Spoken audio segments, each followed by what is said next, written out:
मणुबम मपथे सोखे मण वच्चम केवल पपोहे निचिय दुन्नतिमिरं जिनं नमः बारहे अंगकीच्छा बियलिये मले मूले दंसेनु तिलया विवे वर चरण पूसा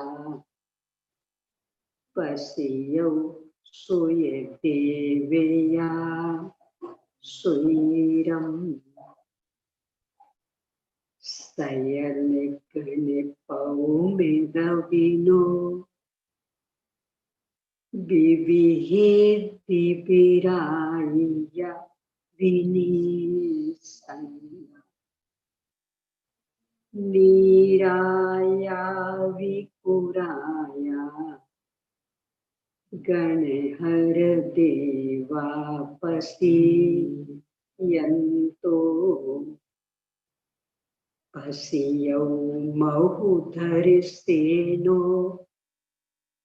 परिवाई गयो हिताने वर सीहो सेतंतामिय सायर तरंग संघाय धो होए मनो परिमामि पोपेतंतम दुःखयन्तं दुन्नियन्तेया हरे हरे भग्गे शिवे मर्गे कंटे मिसि समी इवयं सया दंतं पणिमह कै भूये बलिम केसे पासे परिपो ये बलिम बिनी है बम्म है पसेरम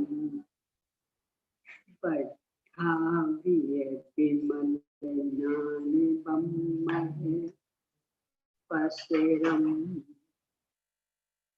नमो हरिहंताणम नमो सेत्थानम नमो आयिरियानम नमो ओवच्छायानम नमो लोय सव्यसाहूनम ओम ह्रीं श्री अरहंत सिद्ध आचार्य उपाध्याय साधु पंच परमेष्ठिभ्यो नमो। आचार्य सिद्धर सिंह स्वामी द्वारा प्रदत्त ज्ञान को लिपिबद्ध करने वाले आचार्य श्री पुष्पदंत भूतवाली स्वामी द्वारा रचित षटखंडागम ग्रंथ, इस पर आचार्य श्री वीर स्वामी कृत धवला टीका, इसके पहले खंड जीवट्ठान पर धवला टीका के 6 भाग हैं, मतलब 6 पुस्तकें हैं। उनमें से पहले भाग यानी पहली पुस्तक पर अपनी चर्चा चल रही है। मंगलाचरण पर सर्वांग विवेचन के बाद में गुण स्थानों के अन्वेषण हेतु मार्गना स्थानों को कहूंगा। इस संदर्भ में मार्गनाओं के नाम और की संक्षिप्त परिभाषा के बाद में गुण स्थानों को कहूंगा। इस संदर्भ में गुण स्थान का स्वरूप, इनको 7 आदि 8 अनुयोग द्वारा कहूंगा। इस संदर्भ में 7 आदि 8 अनुयोगों के क्रम का औचित्य और उनका संक्षिप्त स्वरूप बताने के बाद में एक एक गुण स्थान पर चर्चा करते हुए अपनी चर्चा 4 गुण स्थानों पर हो चुकी। यहाँ एक बात ये भी आचार्य श्री ने कही कि गुण स्थानों के साथ उस जीव को अभेद करके मैं यहाँ निरूपण करूंगा। इसलिए मिथ्या दृष्टि, साधारण सम्यक दृष्टि, सम्यक मिथ्या दृष्टि, अभिरत सम्यक दृष्टि, इस तरह से यहाँ नाम दिए हैं। 4 गुण स्थानों तक अपनी चर्चा हो गई है सत्य प्रोपना की अपेक्षा। बाकी प्रोपनाओं की अपेक्षा चर्चा आगे आने वाली है। देश संयत यानी संयता संयत गुणस्थान की चर्चा अपनी प्रारंभ हो गई थी। प्रश्न खड़ा किया था, ये गुणस्थान बनना संभव नहीं है क्योंकि संयम और असंयम परस्पर विरोधी भाव है, एक साथ ही कैसे रह सकते।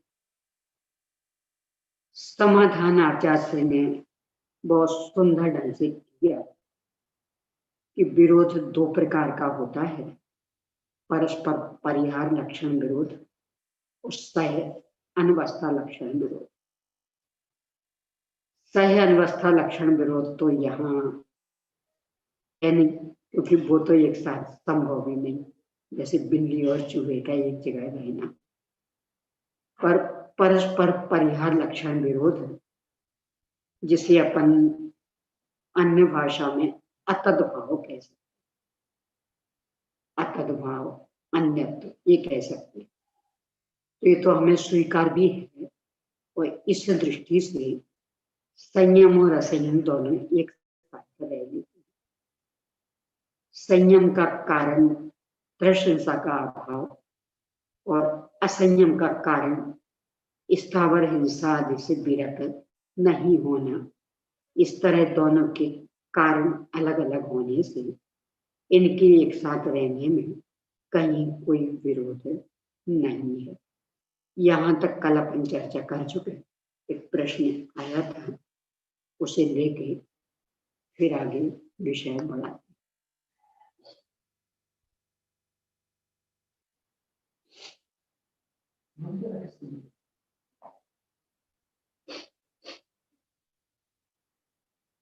कई शास्त्राचार ग्रंथों में रात्रि में पानी का त्याग दूसरी प्रतिमा में कहा है, उसको प्रमाणिक मानिए या नहीं? इसमें ऐसा है क्योंकि ये गृहस्थ है, संतानों के साथ भी है, घर में सास ससुर आदि बड़े बूढ़ों के साथ भी है, उनके साथ बीमारियां आदि भी लगी हुई है।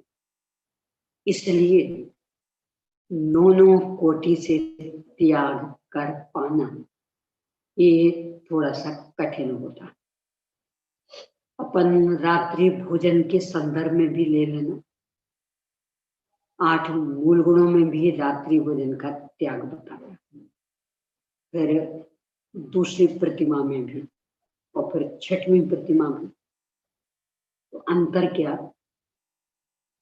कि 8 मूल गुणों में जो रात्रि भोजन का त्याग, कदाचित उसमें अतिचार भी लग सकते। अतिचार मतलब मूल में सूर्योदय के 1.5 घंटे बाद से सूर्य अस्त के 1.5 घंटे पूर्व तक ही भोजन आदि के काम होना चाहिए, तब वो रात्रि भोजन का त्याग माना जाएगा। अभी तो घर गृहस्थी में है, कदाचित बिल्कुल सूर्यास्त तक चलता रहा और यहाँ कहीं जाना था, कोई भी ऐसा प्रसंग था और सूर्योदय के साथ ही शुरू कर दिया तो वो रात्रि भोजन में अतिचार लगेगा।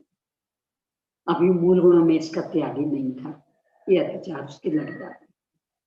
दूसरी प्रतिमा में कि अपने संदर्भ में पूरा त्याग, यानी सूर्योदय के 1.5 घंटे तक कुछ नहीं करेगा अपने लिए, सूर्यास्त के 1.5 घंटे पहले पहले सारा काम समाप्त कर देगा भोजन पानी का, परंतु अन्य के संदर्भ में अभी त्यागी नहीं था, वो दोष लग रहा था इसको। 6वीं प्रतिमा में वो दोष गिरेगा, यानी 9 कोटि से त्यागी हो गया। जैसा ये अंतर रात्रि भोजन के त्याग में है, ऐसा ही पानी के संदर्भ में कि 8 मूल गुणों में भी रात्रि में पानी नहीं पिएगा, परंतु ये जो सूर्यास्त और सूर्योदय की मर्यादाएं कदाचित किसी प्रसंग में उसमें ले ले, जिनागम तो उसको रात्रि भोजन का दोष कहेगा। कदाचित कहीं अंधेरा हो कमरे में, बाहर दोपहरी चल रही और कमरा ऐसा कि वहां अंधेरा, ले लेगा, जिनागम तो रात्रि भोजन का दोष कहेगा। 8 मूल गुण वाला भी उसका त्यागी नहीं है, वो दोष उसके लग जाते। दूसरी प्रतिमा वाला कि वो अपने संदर्भ में पूर्णतः त्यागी बनेगा और बाकी जो घर गृहस्थी की जिम्मेदारी संतान है और वृद्ध व्यक्ति आदि, तो उनके संदर्भ में कदाचित दोष लग सकते। आगे आगे बढ़ते हुए वो दोष भी, उन दोषों से भी रहित हो जाएगा। इसलिए दूसरी प्रतिमा में भी जो त्याग कहा वो उचित नहीं है। इस तरह जैसे कमरे में लाइट, मान लो लाइट बंद कर और कमरे में सूर्य का प्रकाश थोड़ा बहुत भी ज्यादा है, दिख रहा है, मतलब सब कुछ, यानी इतना दिखे कि हम पढ़ सके, इतना उसमें खा पी सकते, यानी पढ़ सके आप, इतना दिख रहा हो तो हम भोजन का काम कर सकते। और यदि पढ़ नहीं सकते तो भोजन का काम करने में रात्रि भोजन का दोष नहीं।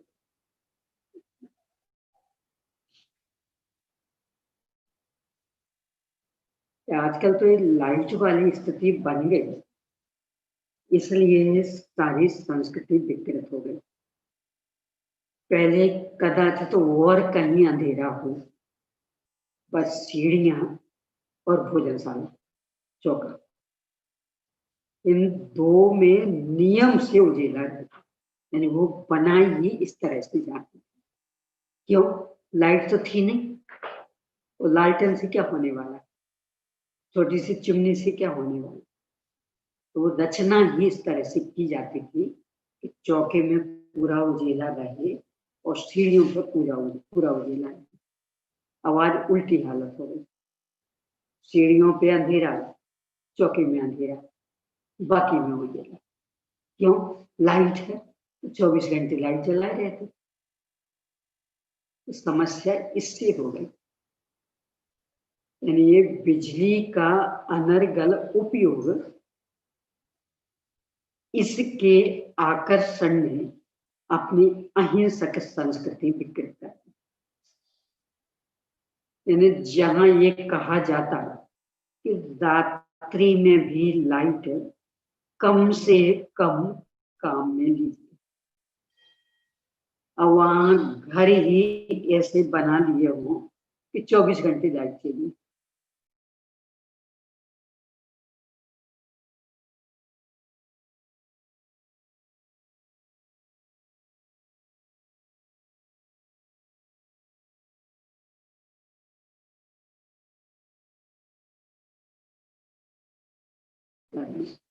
समस्या, सोच बदले बिना संस्कृति सुधरने वाली नहीं है। इन प्रश्नोत्तरों से भी कुछ होने वाला नहीं, अपनी सोच बदलनी चाहिए। अंतस्थल से विचारधारा बदले तो ही सुधार हो सकता। इन्हें अकेले ज्ञान के बल पर सुधार नहीं होगा, वो बात अंतस्थल में जमनी चाहिए, रुचनी चाहिए, तो सुधार के लिए इन्हें जब तक कि बिजली अपने को महाहिंसक नहीं दिखेगी तब तक कुछ होने वाला नहीं। कितनी कहते रहते हैं, तो सबसे पहले बिजली मतलब महाहिंसक ईंधन, आग, इससे अधिक हिंसक आग और हिंसक ईंधन विश्व का कुछ नहीं। ये बात जचनी चाहिए। अंतस्थल से जच जाए तो वो सारा जीवन बदल जाए। यानी बिजली से पानी गर्म करना कि और जो सब जीवन बदल जाए। कदाचित चक्की मजबूरी लगे, पर गैस पे जो काम हो सकते तो उनको बिजली से क्यों करना। और सोच बदले तब संभव, अन्यथा सुधार संभव नहीं। चलिए अब इसके बाद भावों की चर्चा कि यहाँ कौन सा भाव माना जाए। पेज नंबर 175 पर सबसे नीचे शंका समाधान। औदैहिक आदि 5 भावों में से किस भाव के आश्रय से संयमा संयम भाव पैदा होता है। ये 5 भावों में से कौन सा भाव यहाँ माना जाए। समाधान, संयमा संयम भाव क्षयोपशमक है, क्योंकि अप्रत्यक्षानावरण कषाय के वर्तमान कालीन सर्वघाती स्पर्धकों के उदयाभावी क्षय होने से और आगामी काल में उदय में आने योग्य उन्हीं के सदवस्था रूप उपशम होने से तथा प्रत्यक्षानावर्णी कषाय के उदय से संयमा संयम रूप अप्रत्यक्षान चारित्र उत्पन्न होता है। बहुत अजब गजब की विवक्षा है। मूल में अनंतानुबंधी कषाय, अप्रत्यक्षानावरण कषाय और प्रत्यक्षानावरण कषाय चौकड़ी कर्म, ये सर्वघाती प्रकृतियां। और सर्वघाती प्रकृतियों में देशघाती वाला लता जैसे अनुभाग वाला कर्म स्कंध नहीं होता, इसलिए उनमें क्षयोपशम की स्थिति नहीं बनती। यानी जो देशघाती 26 प्रकृतियां हैं, क्षयोपशम की स्थिति मात्र उनमें बनती, सर्वघाती में क्षयोपशम की स्थिति नहीं बनती। यहाँ भी जो प्रकृतियां गिनाएं वो सर्वघाती वाली, तो वास्तव में तो इनमें क्षयोपशम की स्थिति नहीं है, तथापि औपचारिक बनाई है। उस औपचारिक बनाने के कारण ही क्षयोपशमक भावों में चारित्र संबंधित क्षयोपशमक भाव 2 गिना दिए। क्षयोपशमक चारित्र अलग और संयमा संयम अलग। क्यों कि क्षयोपशमक चारित्र तो वास्तव में क्षयोपशमक भाव और संयमा संयम औपचारिक वास्तविक नहीं। यहाँ भी उसे ही स्पष्ट कर रहे हैं कि जो प्रत्यक्षानावरण कषाय चौकड़ी है, यह पूर्ण संयम के घात में तो निमित्त है, यानी इसके रहते सकल संयम नहीं हो पाएगा, परंतु देश संयम हो सकता है। तो देश संयम की अपेक्षा यह है देशघाती हो गई, यानी है सर्वघाती। पर चूंकि देश संयम को घातने में समर्थ नहीं है, इस अपेक्षा से वह देशघाती। तो जो अप्रत्यक्षानावरण का शाहिद कर्म है, उसके वर्तमान कालीन सर्वघाती स्पर्धकों का उदयाभावी क्षय, तो भविष्यकालीन का सदवस्थारूप उपशम और प्रत्यक्षानावरण का उदय। क्योंकि प्रत्यक्षानावरण देश संयम को घातने में समर्थ नहीं है, तो उसका उदय रहते देश संयम हो जाएगा। इस तरह से इसे औपचारिक क्षय उपशमिक भाव में ले लिया। और चूंकि औपचारिक है, वास्तविक नहीं, इसीलिए क्षयोपशमिक के 18 भागों में, 18 भेदों में क्षयोपशमिक चारित्र अलग और संयमा संयम अलग रखा। संयमा संयम रूप देश चारित्र के आधार से संबंध रखने वाले कितने सम्यक दर्शन होते हैं? इन्हें आपने कर्म की अपेक्षा 3 सम्यक तो बताए थे, तो उनमें से कितने हो सकते हैं? समाधान क्षायिक, क्षयोपशमिक और औपशमिक, ये तीनों में से कोई एक सम्यक दर्शन विकल्प से होता है, क्योंकि उनमें से किसी एक के बिना अप्रत्यक्षान चारित्र का प्रादुर्भाव ही नहीं हो सकता है। विकल्प से मतलब तीनों सम्यक तो किसी एक जीव के तो होते नहीं, किसी के क्षायिक, तो किसी के औपशमिक, तो किसी के क्षयोपशमिक, इस तरह। पर इन 3 में से नियम से कोई ना कोई होगा, तभी ही देश चारित्र बन सकेगा, अन्यथा नहीं। अब इस पर से प्रश्न, सम्यक दर्शन के बिना भी देश संयमी देखने में आते हैं?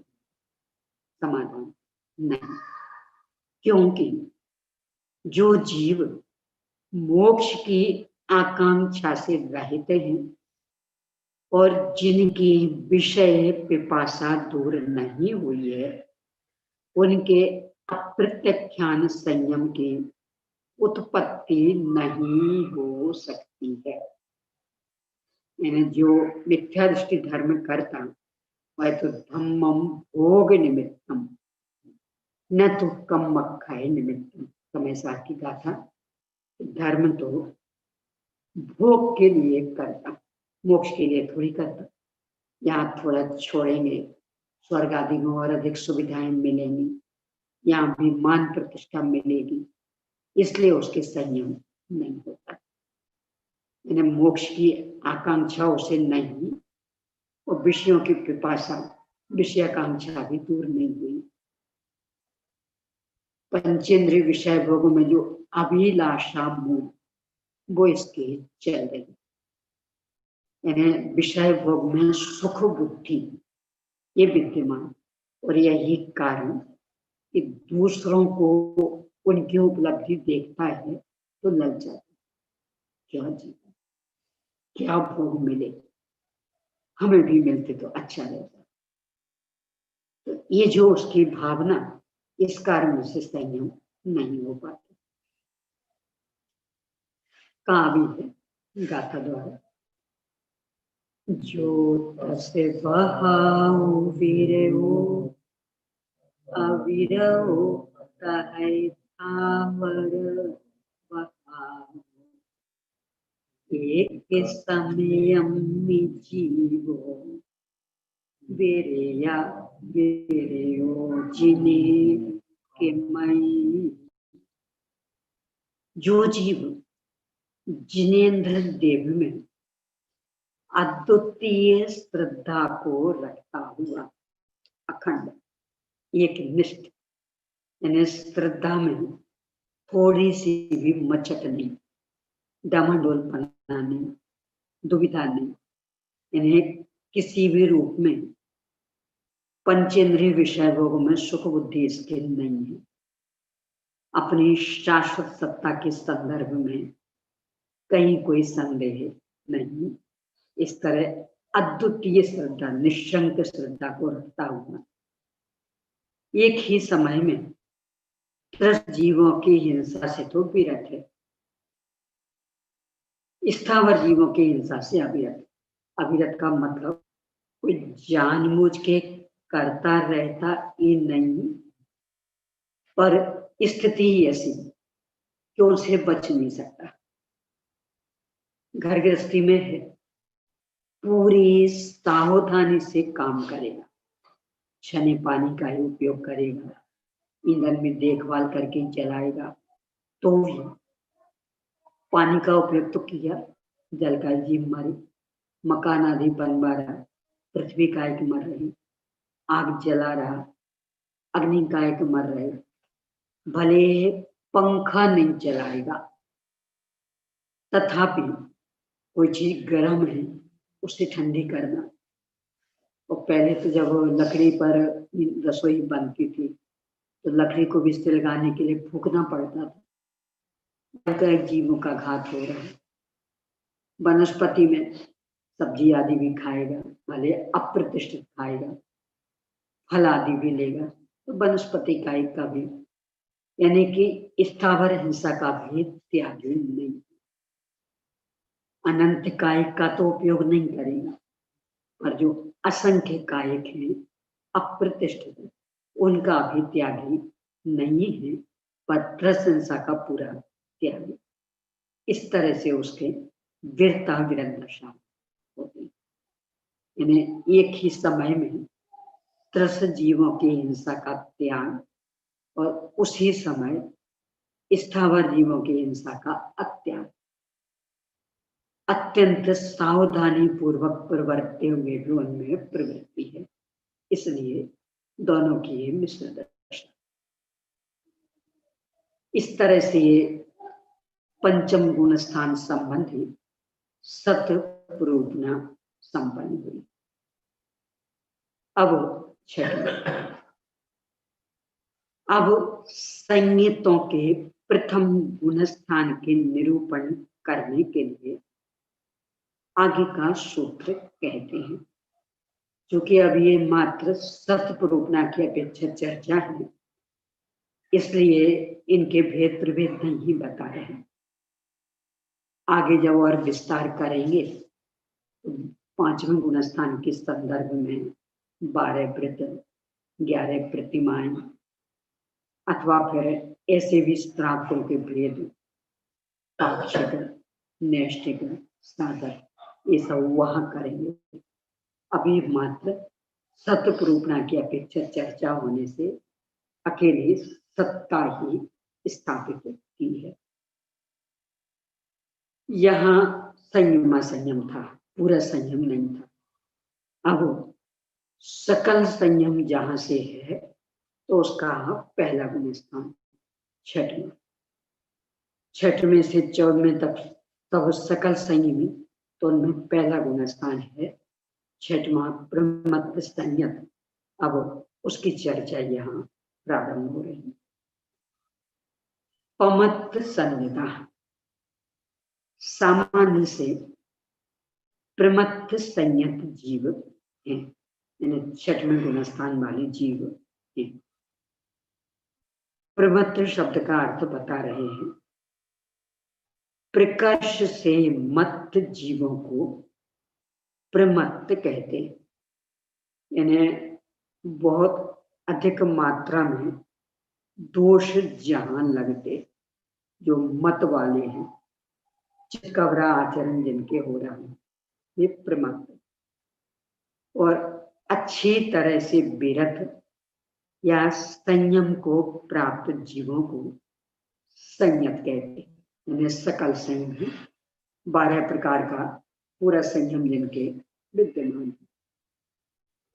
जो प्रमत्त होते हुए भी संयत होते हैं उन्हें प्रमत्त संयत कहते हैं, यानी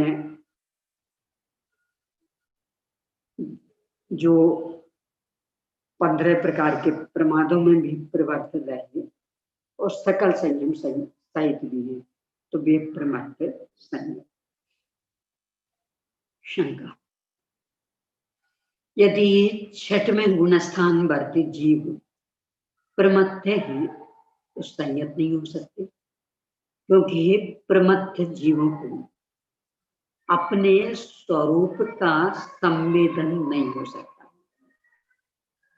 यदि वे संयत हैं तो प्रमत्त नहीं हो सकते, क्योंकि संयम भाव प्रमाद के परिहार स्वरूप होता है। प्रमाद दशा में स्वरूप का संवेदन नहीं, शुद्धोपयोग नहीं, और शुद्धोपयोग दशा में प्रमाद नहीं, इसलिए प्रमत्त संयत दशा नहीं बन सकती। समाधान, यह कोई दोष नहीं है, क्योंकि हिंसा, असत्य, स्तेय, अब्रह्म और परिग्रह इन 5 पापों से विरति भाव को संयम कहते हैं। बहुत मार्मिक परिभाषा। व्रत कहती है भी परिभाषा तत्वासूत्र में, हिंसा नितस्ते या ब्रह्म परिग्रह जो वृत्ता।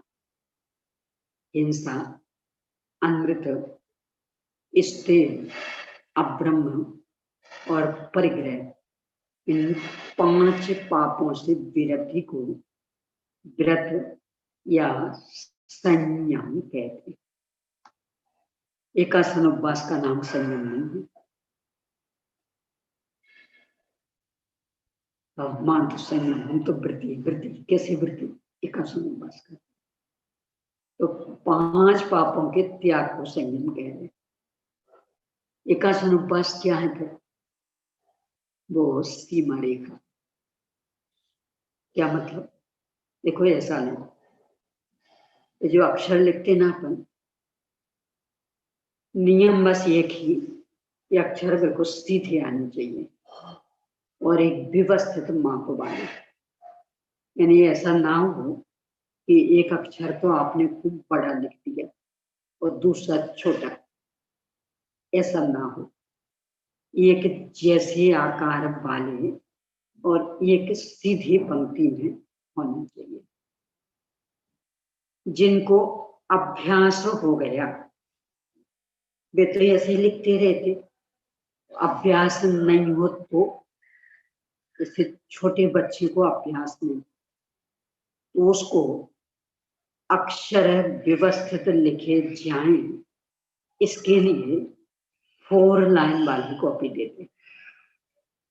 मैंने पूरा वो खंड बना हुआ, चारों ओर से बांधेंगे उसे, ये लिखना है तो बस इतना ऊपर ले जाओ, इतना नीचे ले आओ, आड़ी लाइन यहाँ खींचो और लिखना।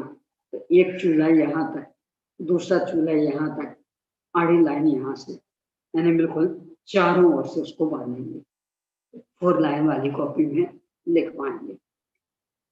धीरे धीरे उसका अभ्यास बढ़ जाता है, फिर 2 लाइन वाली कॉपी देंगे कि बस ऊपर और नीचे की सीमा बगल की आप अपने आप निर्धारित करना। जब उसका भी अभ्यास हो जाता तो फिर सिंगल लाइन वाली, और उसका भी अभ्यास हो जाता तो बिना लाइन की कॉपी में भी लिखता रहता, वो बिल्कुल सीधे अक्षर। तो जैसे जब तक सही ढंग से अक्षर लिखने का अभ्यास नहीं हो तो वो 4 लाइन अथवा 2 लाइन की सीमा बनाई जाती। ऐसे ही 5 पापों से बचने का अभ्यास ना हो तो एकासन उपवास की सीमा रेखा, ऐसे तो नहीं बच पाएंगे। भोजन ही नहीं करो, सारे दंड फंद से मुक्ति। एक बार करो तो शाम के दंड फंद से छुटकारा मिल जाए, शारीरिक कार्यों से भी काफी कुछ छुटकारा मिल जाएगा। यानी शरीर में भोजन पानी डालेंगे तो लघु शंका दीर्घ शंका की भावनाएं अलग प्रकार की हैं, और भोजन पानी नहीं डालेंगे इन पर लगाम लगेगी। तो हिंसा आदि पापों से बच जाएंगे। इसके लिए एकासन उपवास, यानी एकासन उपवास का महत्व बस वो लाइन जितना, मूल वो लाइनें अक्षर नहीं है, कोई अकेले लाइनें लाइनें लाइनें खींच दे, अक्षर लिखे ही नहीं, काय के लिए लाइनें खींची थी। ऐसे ही एकासन उपवास करे और पापों से बचे ही ना, बल्कि उल्टा करे, यानी कुछ काम ऐसे रख छोड़े कि भी अभी समय नहीं मिलता है, अब वो अष्टमी आ रही है तो उस दिन निपटा लेंगे, भोजन करना नहीं होगा, समय मिल जाएगा, ये काम उस दिन निपटा। तो ये तो और ज्यादा आराम पर पढ़ा लिया आपने।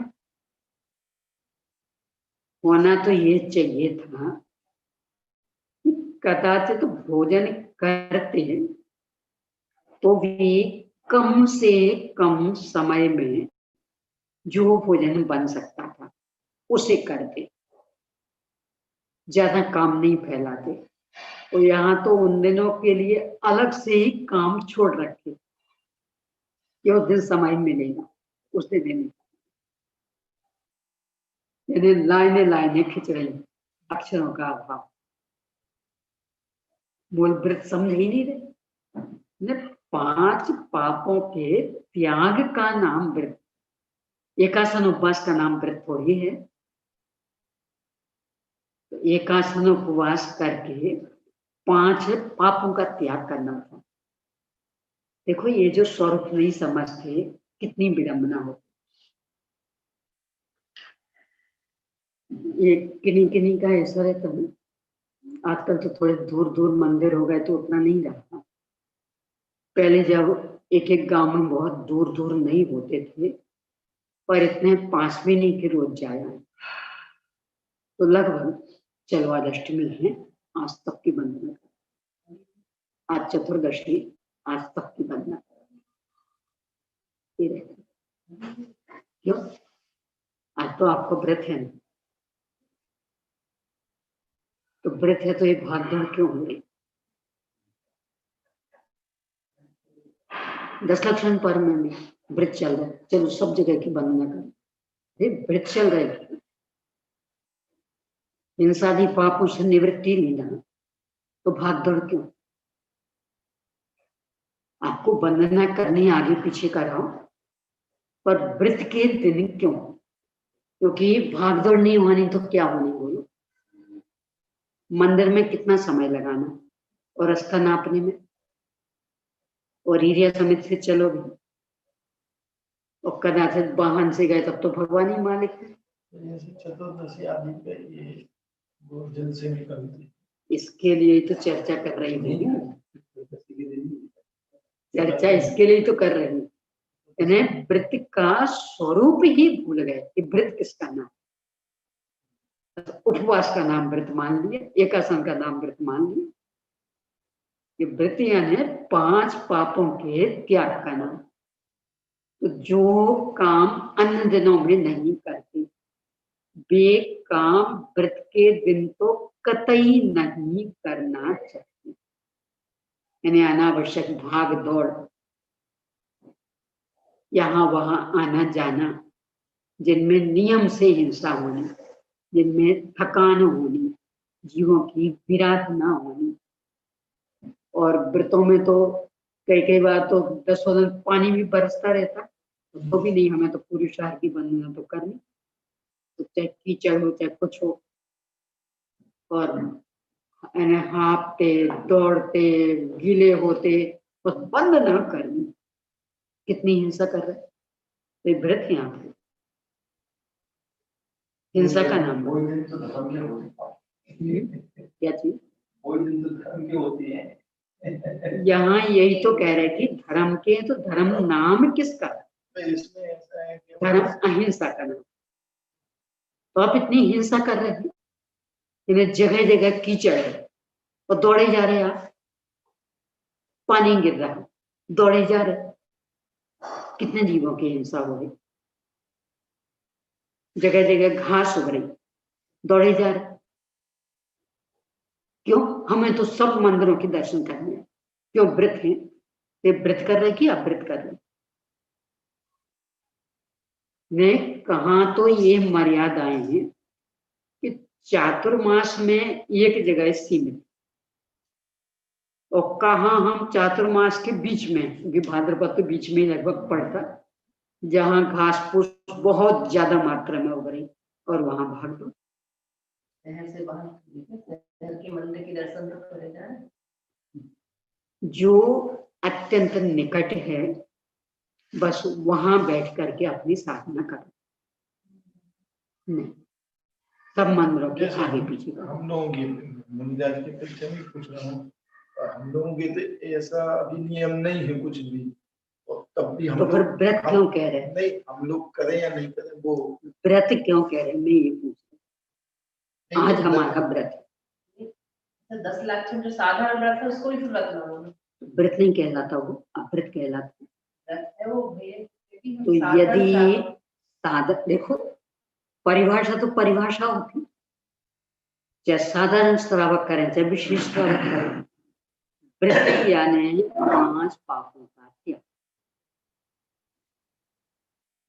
कोई भी करे। नहीं, मेरा प्रश्न ये है कि अभी मैं अणु व्रत धारण किया है, तो अभी उन व्रतों की चर्चा नहीं चल रही।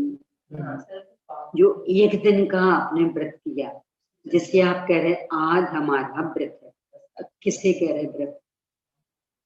अकेले एकासन करने को, अकेले उपवास करने को, कि 5 पापों का त्याग करने को।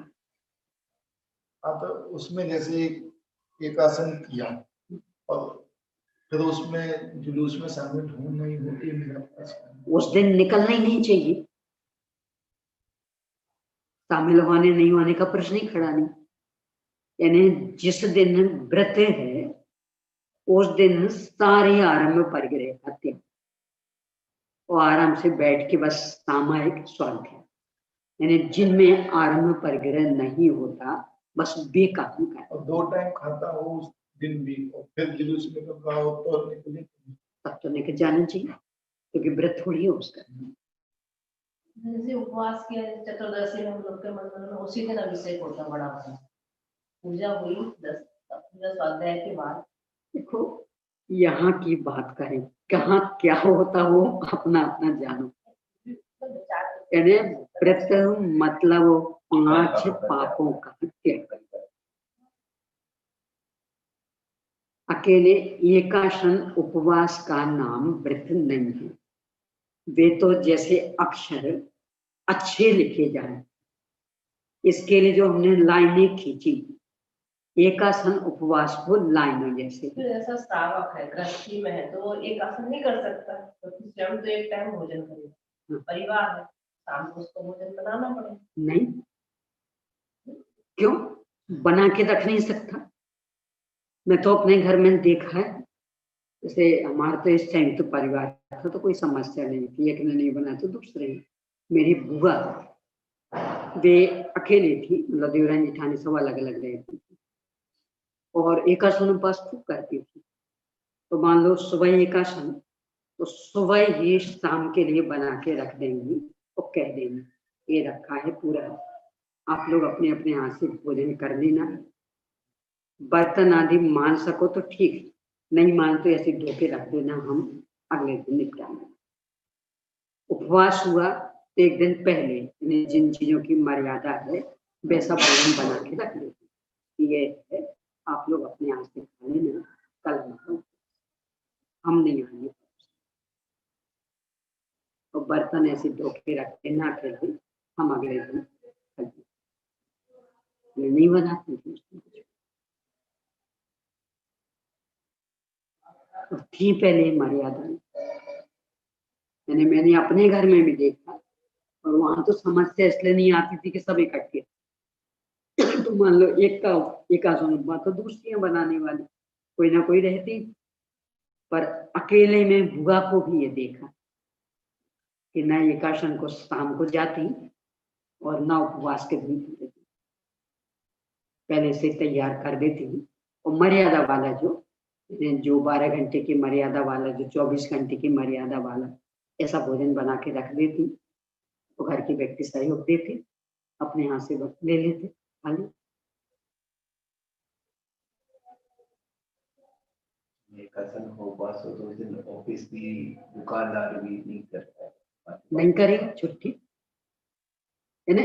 यही तो चर्चा यह है कि व्रत आप मान किसे रहे हैं, एकासन को, उपवास को, कि 5 पापों के त्याग को। तो आप यदि दुकान पर जा रहे हैं, ऑफिस जा रहे हैं, तो 5 पापों का त्याग कहाँ हुआ? तो फिर तो आपने लंघन की, पेट को सजा दी, उपवास कहाँ किया? ने पेट को सजा देनी थी कि मन को सजा देनी थी? मन से तो पूरी इच्छा है, विशुद्धि अपनी पूरी। तो मन की विशुद्धि होती तो आप पाप में लगते कैसे? मजबूरी है। ऐसी कैसी मजबूरी? रास्ता निकाल, वो अन्यत्र नहीं निकालते। मान लो बिल्कुल अकेले हैं आप और कहीं आपको जाना है मजबूरी में, कैसे जाओगे? कभी जाना पड़ रहा तो उसका निकल जाते हैं, तो हर 8 दिन में आपके व्रत है तो जैसे वहां वैसे ही यहाँ, तो घर के व्यक्ति भी संस्कारित होते, धीरे धीरे उन्हें भी आदत लग जाती। तो भी आज तो पर्व के दिन, आज ये तो चौके में नहीं आएंगी, तैयार रखा है, हमें अपने हाथ से लेना पड़ेगा। तो उन्हें भी मैंने संस्कार मिलते।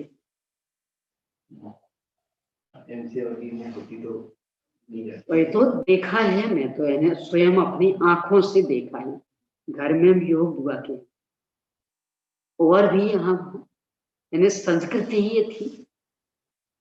एकासन उपवास में फिर कुछ काम नहीं, ठीक है, उपवास में उसके पूरी पल जाते हैं। क्या हो जाता है? एमसी में हो जाती नहीं, तो उसको घर का कोई काम भी नहीं करना पड़ता है और बस कमरे में बैठी रहती है। नहीं तो कमरे यानी आपका जो कहना है तो वो तक सही पड़ जाता है। इन्हें विडम्बना है कि असल में अपनी सोच गंदी हो गई है। इन्हें हर तरह से बस अपनी मन मौजी चलाना। क्यों भोजन का त्याग किया था? तो पाप का था, इसलिए।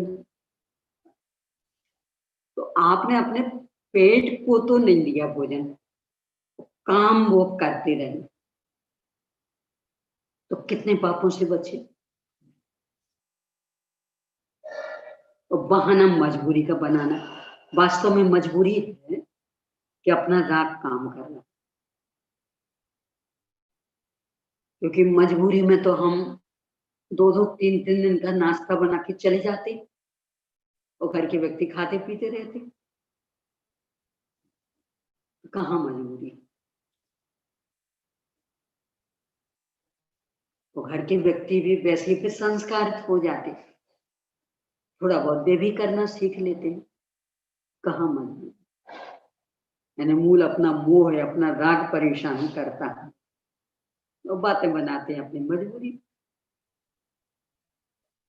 तो कारण उसका ये कि हमें पाप लग नहीं रहे थे। हाँ, यानी भोजन करना पाप लग रहा था, तो हमने भोजन छोड़ दिया, यानी पुण्य हो गया।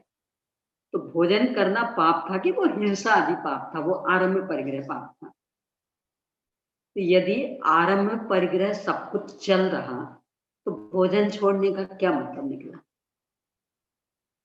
पेट को सजा क्यों दे रहे? पहले आरम्भ परिग्रह को छोड़।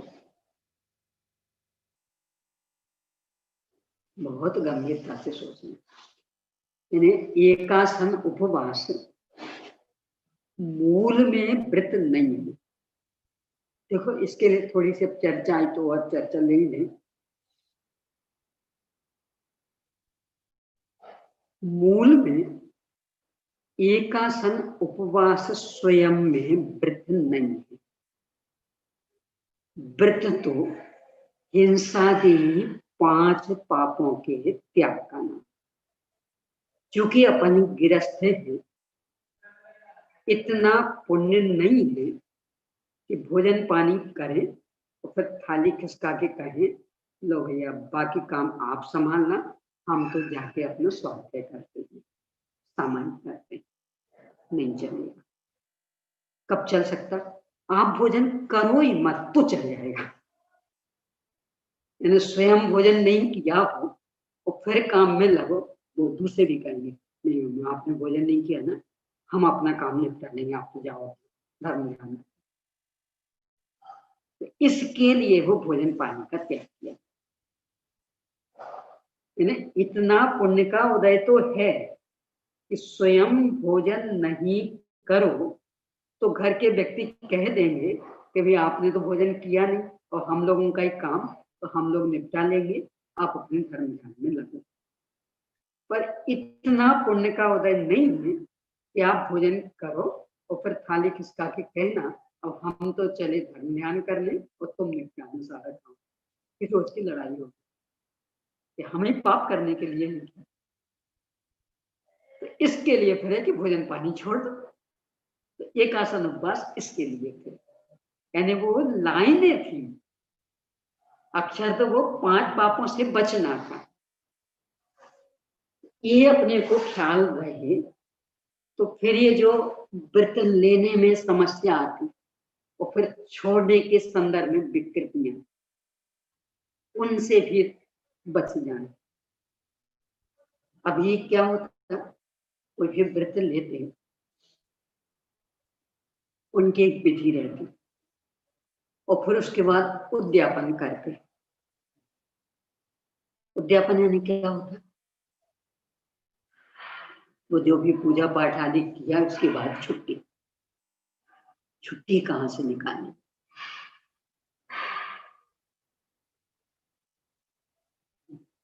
उद्यापन यानी छुट्टी ये कहाँ से निकालें? ये सब आप इस बार 10 लक्षण व्रत नहीं कर रहे, हाँ हमने पिछले साल उद्यापन कर दिया था। तो उद्यापन यानी छुट्टी मिल गई, ये अर्थ कहाँ से निकाल लिया? उद्यापन, उत्यापन उत्कृष्ट रूप से पालन करना, और अपन ने अर्थ ले लिया छुट्टी।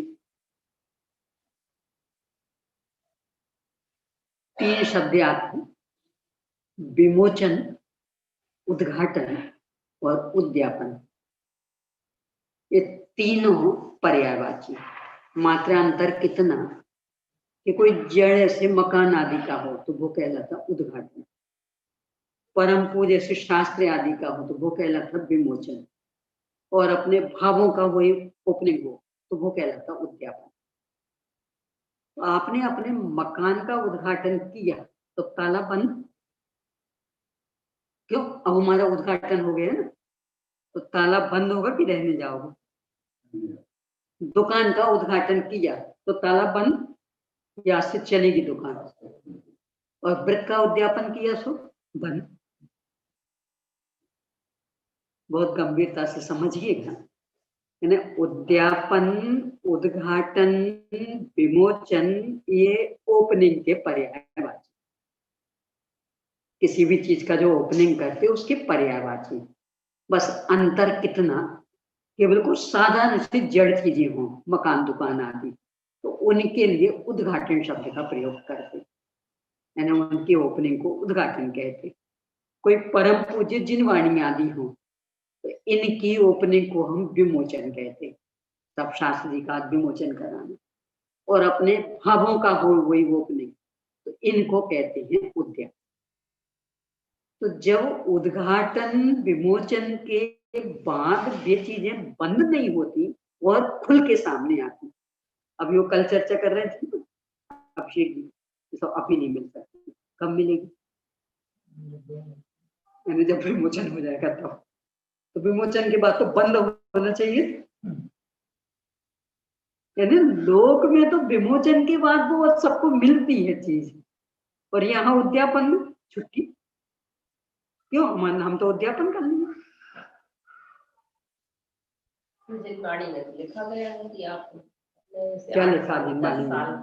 तो उसका विधिपूर्वक उद्यापन करा। हाँ, तो उद्यापन के बाद क्या लिखा कि छोड़ देना, ये लिखा उद्यापन करना, ये तो लिखा, पर इसके बाद छोड़ देना लिखा है। तो कैसे लिखा? तो ये अपने मन की इतनी गंदी सोच बना ली, कुछ कहो ना। वास्तविकता क्या थी? मान लो मैंने 10 लक्षण व्रत लिए, 10 साल तक मैं अभ्यास कर रही थी, मैंने लगातार 10 दिन एक साल में ऐसे 3 बार पूर्ण हिंसा आदि पापों से मुक्त रहने का प्रयास करते थे। तो लगातार 10 वर्ष तक हमने अभ्यास किया। अब आज 10वें वर्ष का अंतिम दिन उत्तम ब्रह्मचर्य का दिन, यानी अपना चैत्र शुक्ला चतुर्दशी का दिन, वर्ष का अंतिम दिन। पूरे तीनों शाखा थे, 10-10 दिन का हो गया। हमने अंतर निरीक्षण किया और लग रहा था कि वास्तव में लगातार 10 दिन तक हम आरंभ परिग्रह से बचे। तो अब हम करेंगे उद्यापन। उद्यापन करेंगे मतलब घोषणा करेंगे। हमने लगातार 10 दिन तक आरंभ परिग्रह से बचने का प्रयास किया और हम सफल। अब कोई भी आके हमारे जीवन को देख सकता। इसका नाम है उद्यापन, यानी घोषणा करना। उद्यापन की शक्ति न होए, सुनिए, मैंने भी पढ़ा, मैं बता रहा हूँ। तो ये घोषणा करने का लाभ 3 लाभ। एक तो ये कि दूसरों को भी प्रेरणा मिलती। ये जो दान आदि का होता है, अपन दान में सामूहिक घोषणा क्यों करते? तो प्रेरणा मिले, यदि इन्हें दिए चलो हम भी दें, इन्हें दिए चलो हम भी दें, तो एक दूसरे प्रेरित होते। पहला तो ये लाभ कि दूसरों को भी प्रेरणा मिले। ये भी तो घर गृहस्थी में है, ये भी अपने परिवार कुटुंब के साथ रहते। जब ये 10 दिन तक आरंभ परिग्रह से रहित रह सकते, हम प्रयास करें तो हम क्यों नहीं बच सकते? तो प्रेरणा मिले इसके लिए घोषणा की, मतलब उद्यापन किया। एक बात। दूसरी बात कि लोगों की देखने की दृष्टि भी बदल जाए। ब्रह्मचर्य व्रत आदि की घोषणा करते हैं, क्यों आवश्यक? मान लो शादी लायक है लड़का लड़की, अब वो घोषणा नहीं कर रहे तो परिवारजन तो आकर बात चलाएंगे, नाते रिश्तेदार भी उसी दृष्टि से देखेंगे, पूरा पड़ोस वाले उसी दृष्टि से देखेंगे। और घोषणा कर दी हमने तो अब नजर बदल गई, अब भी उस नजर से नहीं देखेंगे। तो दूसरों की भी नजर बदल जाए कि भी इनके 10 लक्षण पर्व चल रहे, इस समय ये कोई ऐसे काम नहीं करेंगे। और तीसरे कि इसी के बल पर फिर बुलाना चलाना भी बंद हो जाए कि भी इनके अभी व्रत चल रहे, ये ना हमें बुलाएंगे ना हमारे यहाँ आएंगे, तो इस समय से अपेक्षा नहीं रखनी। और अपना भी जीवन घोषणा नहीं की हो ना, कदाचित परिणाम बिगड़ जाए तो उतना डर नहीं लगता। क्यों? किसी को पता थोड़ी है। घोषणा नहीं की हो ना तो पता थोड़ी है किसी को, तो उतने एक जिसको बोले संवेदनशील नहीं होती। वो घोषणा कर दी हो तो अरे सबको पता है, अभी थू होगी सब जगह, देखो इनने घोषणा की थी वो फिर ऐसा काम कर रहे। तो अपने में भी एक सतर्कता आ जाती, सजगता आ जाती। उद्यापन इसलिए किया जाता है। उद्यापन मतलब घोषणा, ओपनिंग, इन 3 कारणों से। एक तो दूसरों को प्रेरणा मिले, दूसरे अब दूसरे लोग भी हमें उसी दृष्टि से देखें। यानी अब इन दिनों हमसे पाप की अपेक्षा नहीं रखें, हमारे यहाँ आ जाएंगे, हमारा ये काम करा लेंगे कि ना, हम अपने घर का भी नहीं करते हैं, आपका क्यों करने आएंगे? हम अपने घर में भी ये भोजन नहीं करते, तो आपके यहाँ वो भोजन करने कैसे आएंगे? तो दूसरों को देखने की नजर बदल जाए। और तीसरे हम अपने में भी सजग हो जाएं, क्योंकि दूसरों को पता नहीं हो तो व्यक्ति अपने आप में उतना सजग नहीं रहता, और पता हो तो ज्यादा सजग हो जाता। क्यों? सब थू करेंगे, इसलिए उद्यापन किया जाता है। उद्यापन पहले कर लो, उद्यापन पहले कर लो आज ही। जैसे कल अष्टमी है, 14 से आप उपवास करो, उद्यापन पहले आज कर लो। मेरा उद्यापन है, उपवास बाद में करें। उल्टा है, पहले व्रत किए जाते हैं, पूरी मर्यादा जितनी जिनकी होती उद्यापन इसके बाद होता है। उद्यापन इसके बाद में होता है, लेकिन अभी अपने परिभाषा के हिसाब से हाँ, तो पहले नहीं हुआ, यानी हमने 10 लक्षण व्रत लिए तो 10 साल तक तीनों शाखाओं के पहले किए और पूरा अपने मन को परखा कि लगातार 10 दिन तक हम अनर्गल हिंसा से बच पाए कि नहीं बच पाए, साबुन सोडा से बच पाए कि नहीं बच पाए, हरी आदि खाने से बच पाए कि नहीं बच पाए, बार बार के खाने से बच पाए कि नहीं बच पाए। ये पूरा हमने अपने मन को परखा और लगा कि आसानी से बचे रहे, यानी याद भी नहीं आया कि 10 दिन हो गए, कपड़े गंदे हो गए, चलो साबुन से धोएं, याद नहीं आया। तो अब हम उद्यापन करेंगे, अब घोषणा कर देंगे कि अब आप परख लो हमें, हम बराबर अपने व्रत में सब। ये था उद्यापन का। और क्यों किया जाता, वो 3 कारण। एक तो हम अपने में और सजग रहे, क्यों, क्योंकि सबको पता लगे। अभी तक तो हम मात्र अपने में कर रहे थे, दूसरों को पता नहीं था। अब हमने उद्यापन कर दिया तो सबको पता लग गया, अब सजगता और अधिक। एक दूसरा, दूसरों को प्रेरणा भी मिले कि जब ये कर सकते तो हम क्यों नहीं। और तीसरा कि अब हमसे कोई अपेक्षा नहीं रखे। लोक में होता नहीं, कोई भी काम हो, चलो उनको बुला लो, नहीं, उनके अभी व्रत चल रहे, वे अभी नहीं आएंगे। ये भी इन्हें सबको पता रहे कि इन्हें उद्यापन कर दिया, मतलब इन दिनों अभी नहीं आए, एक दिन में। अब दूसरा, उद्यापन की सकत ना होए तो व्रत दून हो की जो सोए। उद्यापन की शक्ति नहीं हो मतलब तो पूजा पाठ करवाना पड़ेगा, कुछ उसमें दान देना पड़ेगा, यानी 25-50 हजार रुपए खर्च करने पड़ेंगे, तो वो शक्ति नहीं हो तो तू नहीं कर लेना। जैन धर्म में भी ऐसा चलता, यानी आपके पास पैसे हो तो वो 10 लक्षण 10 साल में पूरा हो जाएगा, और 25-50 हजार रुपए खर्च करने की ताकत नहीं हो तो हमें 20 साल करने पड़ेंगे, यानी गरीबों को 20 साल करने पड़ेंगे और धनियों को 10 साल में छुट्टी मिल जाएगी। धर्म में भी ऐसा होता है। तो क्या है फिर कि उद्यापन की शक्ति ना हो, मतलब वही अपन यहाँ का ले लें कि लगभग तो पहली कक्षा में जब वो 4 लाइन की कॉपी पे उस बच्चे ने अभ्यास किया था तो अच्छे से अभ्यास तो हो जाता और 2 लाइन पे आ जाता था, और फिर धीरे धीरे उसका भी अभ्यास तो हो जाता और सिंगल लाइन पे आ जाता। तो लगभग तो ये हो ही जाता। कदाचित किसी के नहीं हो पाए तो दूसरी कक्षा में भी वो 4 लाइन पे लिखता रहता। ऐसे भी देखे कि अपने पोस्ट कार्ड पे चिट्ठी लिख रहे हो तो पहले वो लाइन खींचेंगे फिर चिट्ठी लिखेंगे, यानी तब तक भी अभ्यास नहीं हो पाए। वो अंतर्देशीय में पत्र लिख रहे हो तो पहले वो लाइन खींचेंगे और फिर चिट्ठी लिखेंगे। नहीं हुआ अभ्यास तो नहीं हुआ, पर ऐसे कुछ अधिकांश तो अभ्यास हो जाता। तो ऐसे ही यहाँ भी कि हमने लगातार 10 दिन तक 10 वर्ष तक अभ्यास किया, लगभग तो अभ्यास हो जाएगा, पर किन्हीं के कदाचित नहीं हो पाया हो, वो बार बार याद आया इस सब्जी परेशानी हो रही और एक कपड़े गंदे हो गए, तो नहीं यदि अभ्यास हो पाया हो तो 10 साल और करो फिर हो जाएगा।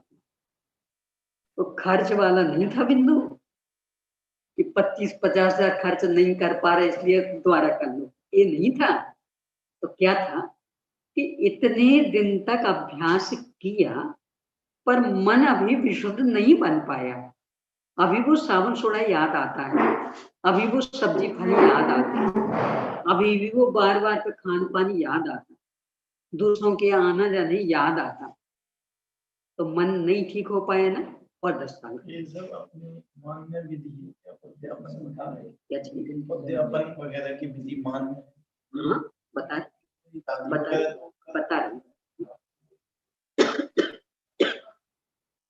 तो पुनः 10 साल करने का इसलिए प्रावधान था, यानी आप प्रैक्टिस नहीं कर पाए पूरी और करो 10 साल, बनेगा।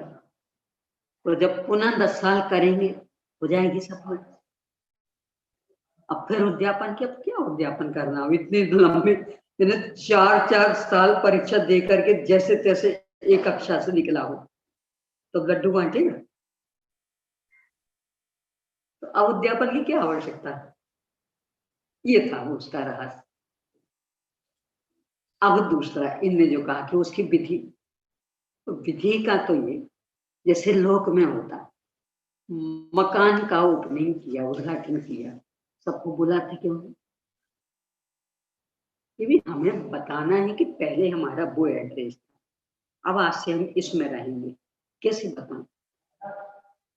कोई ऐसे ही आ जाएगा तो कुछ नाश्ता पानी का प्रावधान रखो, कुछ कार्यक्रम रखो, उस बहाने लोग आएंगे, तब देख जाएंगे। तो ये सब तो इसके लिए करना पड़ा था, क्योंकि ऐसे ही आप बुलाओगे तो कोई नहीं आएगा कि बस हमारा घर देखने आ जाना। कोई आएगा, एक पार्टी रखो छोटी सी, कोई और कार्यक्रम रखो। शादी वगैरह में भी यही तो है, आप ऐसे ही बुलाओ, मैंने भोजन पानी नहीं रखना, नाश्ता पानी नहीं, कुछ नहीं, बस ऐसे ही बुलाओ, कौन आएंगे? तो वे कार्यक्रम रखे, भोजन पानी रखा, इस बहाने से आ गए, सबको पता लग गया। तो उनके बीच में आपने घोषणा कर दी तो सबको पता। ऐसे ही यहाँ कि हमें उद्यापन करना है, अपने मन की विशुद्धि की घोषणा करनी, तो क्या करें? मंदिर जी में एक विधान रचाओ, तो बुलाओ सबको, तो बढ़िया ठाट से पूजन विधान कराओ, प्रवचन कराओ, जो भी मंदिर आदि में देना हो दो, और सबके बीच में घोषणा कर दो। मेरा प्रश्न ये है कि जैसे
वो एकासन भाव एकासन की बात नहीं थी, अभी तो ये द्रव्य वाला है, ये नहीं किया। इतनी विषया शक्ति अपनी हो रही, करते ही नहीं है। तो चढ़ना नहीं होगा तो शरबत ये तो करते ही नहीं है। यानी एकासन उपवास को नदारत हो गए जीवन से, करते ही। तो ये अपनी सोच की गलती, यानी विषय शक्ति। यानी कहते हैं कि पर पदार्थों से हमें रंच मात्र लेना देना नहीं, पर एक दिन भी अभ्यास के रूप में करना नहीं चाहिए कि देखें तो वास्तव में पर पदार्थों के बिना हमारा चलता ही नहीं चाहिए। तो इसीलिए अपनी आगामी पीढ़ी को भी कुछ पता नहीं लग रहा, होना चाहिए दिशा में प्रयास। यानी संस्कृति विकृत हो रही। मूल तो जैन धर्म मतलब प्रायोगिक धर्म, वो प्रायोगिकता खत्म होती जा रही है, मात्र बस बौद्धिक व्यायाम बन गया। तो उद्यापन का ये था, और दुगने करने का ये रहस्य। यदि हमने किया, वो जो लाइन का उदाहरण लिया कि लगभग तो अक्षर सीधे आने लगेंगे, कदाचित नहीं आ पाए तो जीवन भर भी उसे लाइन खींचनी पड़ती। वृद्ध तक को देखे कि वो पोस्ट कार्ड पे भी लिखते तो पहले लाइन खींचते, नहीं हुआ, अभ्यास नहीं हुआ। पर ऐसे कोई विरल प्रसंग बनेंगे। ऐसे ही यहाँ कि लगातार इतने दिन प्रयास करने के बाद भी यदि उतनी ही विशुद्धि नहीं हो पाई हो तो फिर से करो उसे। अब उद्यापन हमने कर दिया, यानी ये 10 दिन तो हमारे, मतलब वर्ष के 30 दिन तो हमारे पक्के हो गए। इन दिनों हम विषय कषाय से बचे रहें, और हम तो चाहते हैं पूरे वर्ष भर बचे रहें। अभी तो 31 दिन का ही पक्का होगा, तो हम और दूसरा व्रत शुरू कर देंगे, तो उस बहाने से और 10-15 दिन कोई दूसरे हो जाएंगे, उन दिनों बचेंगे, फिर उसका उद्यापन करेंगे, उतने दिन पक्के हो गए, फिर और कोई तीसरा, ऐसे वो व्रत चलते रहते। यानी उस व्रत का उद्यापन किया मतलब छोड़ देना ये कहीं नहीं लिखा। आप देखना हर कहानी में जो भी व्रतों की कथाएं हैं, देखना छोड़ने की बात नहीं लिखी। अब दूसरा किस्सा, फिर वो एकासन उपवास। उम्र बढ़ेगी तो शरीर की शक्ति से क्षीण होगी, तो एकासन उपवास तो चूंकि मूल में व्रत थे ही नहीं, हाँ वो तो रेखा थी, तो वो नहीं पलती है तो वो छूट सकती है। यानी आप भोजन करके भी 5 पापों से बचे रह सकते, नहीं बचे रह सकते होते तो महाराज जी का क्या होता? वे भोजन करते कि नहीं करते, और फिर भी 5 पापों से रहित हैं कि नहीं। तो आपकी यदि तृष्णा कम हो गई है, विषय शक्ति कम हो गई है, तो इस तरह का भोजन कि जिसमें कम से कम आरंभ पर वो करके और बाकी दिन अपने स्वास्थ्य आदि में लगे रहो। तो वो जो एकासन उपवास जो शरीर सापेक्ष, जो कि वो मूल व्रत नहीं था, तो व्रत को पालने के रेखाएं थे, तो वे यदि नहीं पल रही तो वो छूट सकती, पर व्रत नहीं छूटेगा। 5 पापों से निवृत्ति नहीं छूटेगी, क्योंकि निवृत्ति का छूटना मतलब प्रवृत्ति, तो उससे कौन सा भला होगा? तो वो नहीं छूटेगी, वो तो उत्तरोत्तर बढ़ेगी। यानी हमने अभी एक व्रत के माध्यम से कुछ दिन का लिया, अब हम और दूसरा व्रत करेंगे और बढ़ाएंगे उसको, फिर तीसरा करेंगे और बढ़ाएंगे, तो वो तो उत्तरोत्तर बढ़ती जाएगी। और एकासन उपवास शरीर में जैसी ताकत होगी वैसा करेंगे, क्योंकि मूल वो व्रत तो थे नहीं, वो तो रेखाएं थी, तो उसके बिना भी काम चल रहे। दो, एक तो अनुराधा जी का प्रश्न था, एक थी वो उनका था, 2 प्रश्न थे। बोलिए। नहीं, एक तो उनको पूछना था, एक तो 10वीं प्रतिमा में भोजन ना बना सकते हैं क्या, ऐसा उन्होंने पूछा है, ये उनका था। और एक इनका था अनुराधा जी का, उनको अनम्यूट कर दिया। हाँ, जय जिनेंद्र, आप पूछ लीजिए प्रश्न। आदरणीय दीदी जय जिनेंद्र। बेटा हमारे यहाँ 10 लक्षण, बहुत लोग 10 लक्षण करते हैं तो उनका जुलूस निकलता है, तो 90 आदि से भी कोई मतलब नहीं रहता है, तो 10 दिन तो वो व्रत करते हैं, उसके बाद उनको धर्म से कोई लेना देना नहीं रहता है, तो उनकी हमें अनुमोदना करनी चाहिए कि नहीं? दूसरा मेरा प्रश्न है कि सुहाग दशमी हमारे यहाँ बहुत से लेडीज करती हैं, ये शादी के 10 साल तक किया जाता है, तो क्या ये आगम सम्मत है? मूल में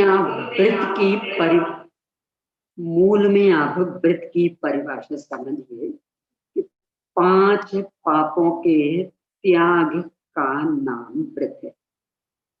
तो जो 10 दिन व्रत करते हैं उनको आप देखिए कि 5 पापों का त्याग हो रहा कि नहीं हो रहा।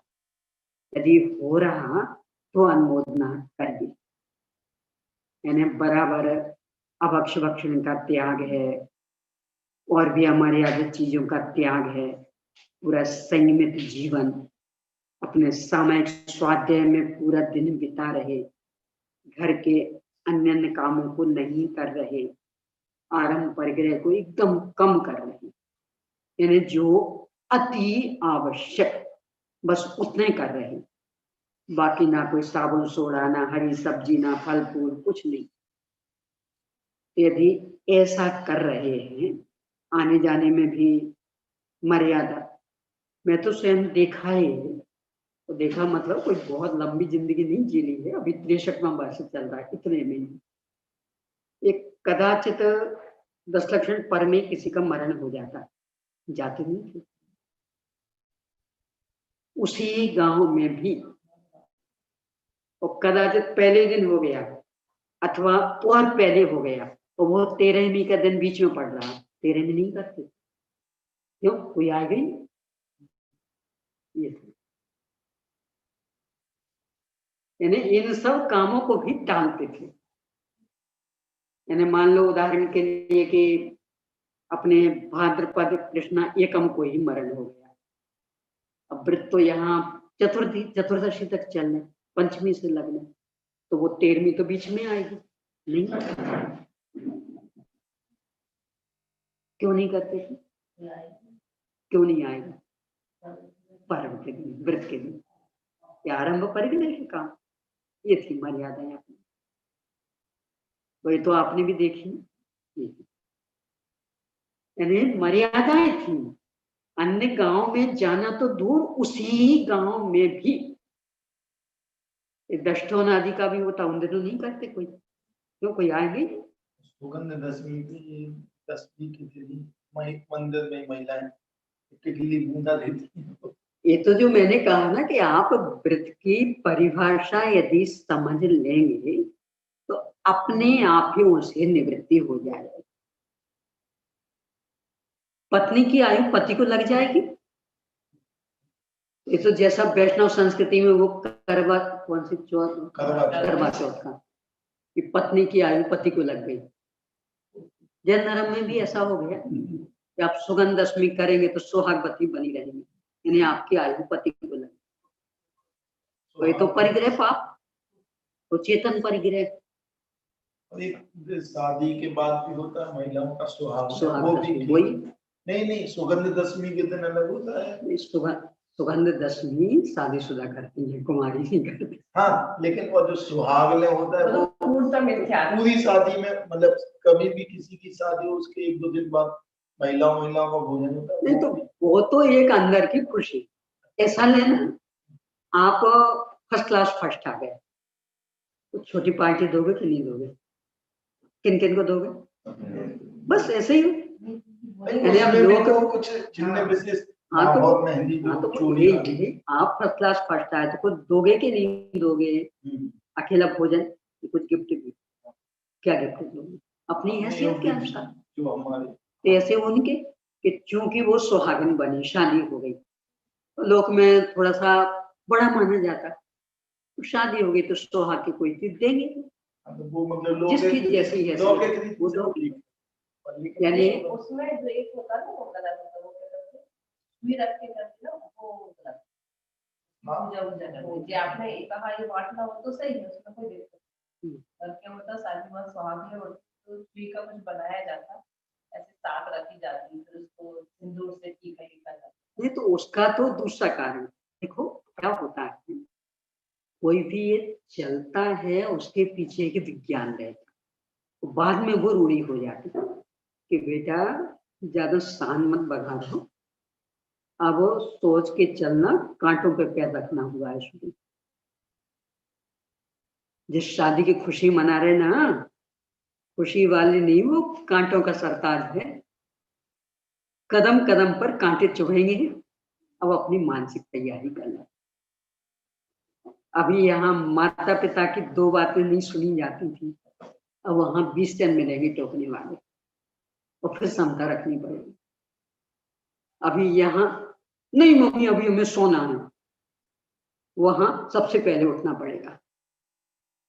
एक कांटों पे चलने जैसा जीवन है तैयार करना, तो वो उसके प्रतीक में थी वो कि अब ये सुई जैसे चुभेंगे, ज्यादा खुशी मत मनाओ कि बहुत बढ़िया जीवन मिला, जिम्मेदारी वाला जीवन मिला।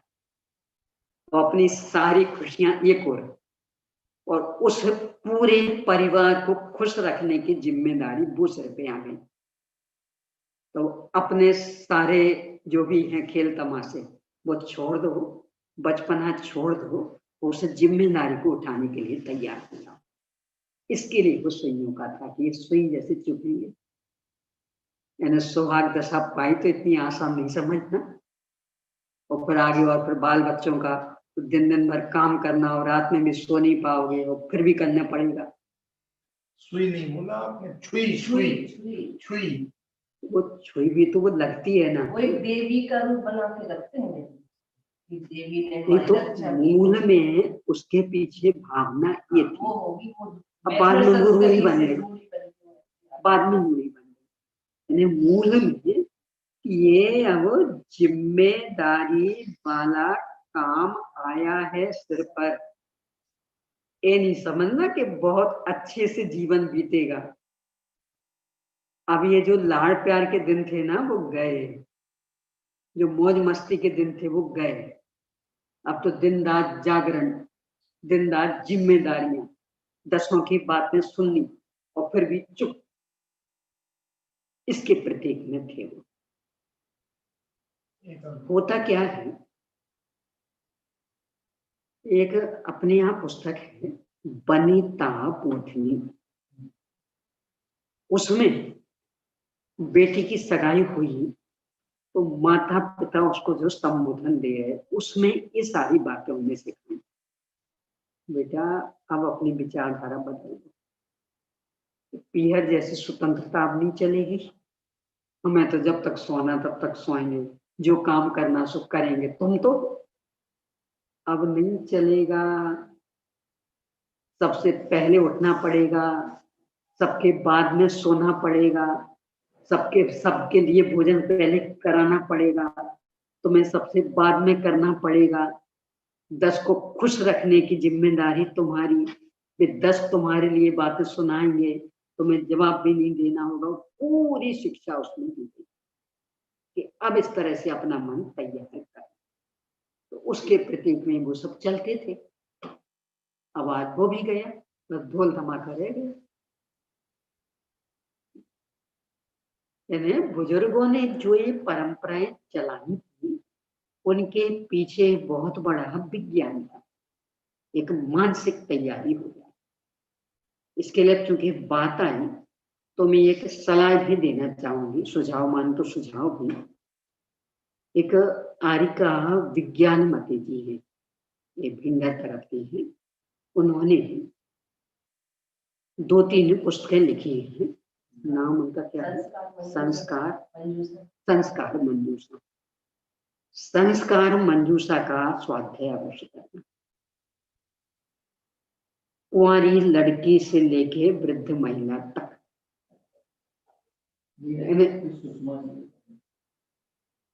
इन्हें आप शादी करना चाहते किस तरह की भावभूमि हो, पत्नी बन के आ गई किस तरह की हो, मां बनना चाहती किस तरह की हो, सास बनने को जा रही हो किस तरह की सोच हो। इस संदर्भ में, इस संदर्भ की बात कर रही, बाकी नहीं, इस संदर्भ में बहुत ही सुंदर पुस्तक। तो ये तीनों घर दोनों तो उसको पढ़ना चाहिए। यानी आज ये सब नहीं पढ़ रहे ना, इसलिए पाश्चात्य संस्कृति के चकाचौंध में दौड़ रहे हैं। पत्नी बनने का शौक है, पर पत्नी मतलब क्या ये पता नहीं। मां बनने का शौक है, पर मां मतलब क्या ये पता नहीं। सास बनने का शौक, पर सास के दायित्व ये पता नहीं। इसलिए जीवन कलुषतामय हो रहा है, उसको पढ़ना चाहिए। पहले माता पिता को संस्कार देते थे, और ये जो रूढ़ियां जो आप बता रहे उसमें वो संस्कार दिए जाते थे। जब अपनी मौज मस्ती खत्म, अब नहीं चलेगा कुछ। अब तो ये घर की जिम्मेदारी पूरी, एक कांटों का सरताज उड़ा है। 2 प्रश्न। गैस के बने में हिंसा बिजली के बने की हिंसा से कम है क्या? मंदिरों में प्रक्षाल का पानी भी बिजली से गर्म होता है क्या? ये गलत है? गैस की तुलना में बिजली की हिंसा कई गुनी अधिक। इसलिए श्री जी के लिए प्रक्षाल हेतु पानी बिजली की सिगड़ी से कभी नहीं प्राप्त करना चाहिए। हो सके कोयले की सिगड़ी, और कदाचित नहीं हो सके तो गैस, बिजली की सिगड़ी से तो कभी भी नहीं, क्योंकि बिजली इंडक्शन पर होने लगा ना आजकल। इंडक्शन मतलब बिजली इतनी ही हिंसक, ये गैस तो दूर, गोबर गैस भी उसके सामने कोई मायने नहीं रखती, इतनी हिंसक। इसलिए कम से कम प्रक्षाल का जल तो उस पे से कभी गर्म। दूसरा प्रश्न है, मुकुट सप्तमी का व्रत अच्छे पति के लिए अविवाहित लड़कियां करती हैं, वो भी गलत है। मुकुट सप्तमी का व्रत पार्श्वनाथ भगवान के निर्वाण के उपलक्ष्य में किया जाता है, पति पाने के लिए नहीं। पार्श्वनाथ भगवान ब्रह्मचारी थे, तो ब्रह्मचर्य की साधना के लिए किया जाता, पति पाने के लिए नहीं किया जाता। अब चूंकि वे ब्रह्मचारी थे, लड़कियां भी ब्रह्मचारी हैं, लड़के ब्रह्मचारी तो इसलिए करते हैं, क्योंकि वे भगवान शादीशुदा तो थे इसलिए। सुषमा जी आप अपना प्रश्न बोलिए।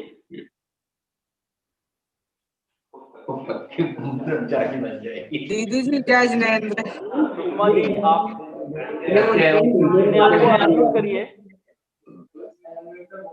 अनम्यूट, अच्छा।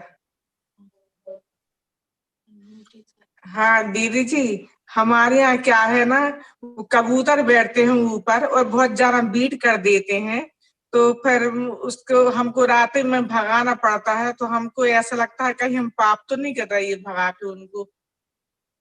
क्या चल रही है? कबूतर बैठते हैं इनकी छत पर, बहुत ज्यादा भगाना पड़ता है, हम पाप तो नहीं कर रहे।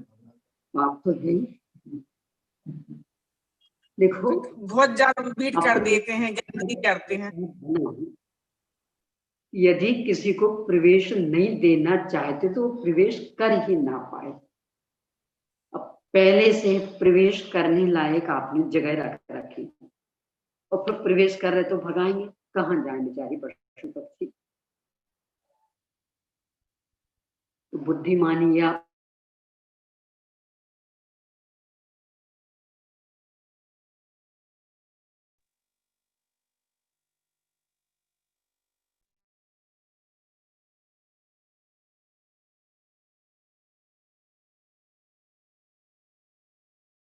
तो पहले से इंतजाम करके रखिए। पर्दे भी बसेरा कर रहे तो फिर भगाना उचित।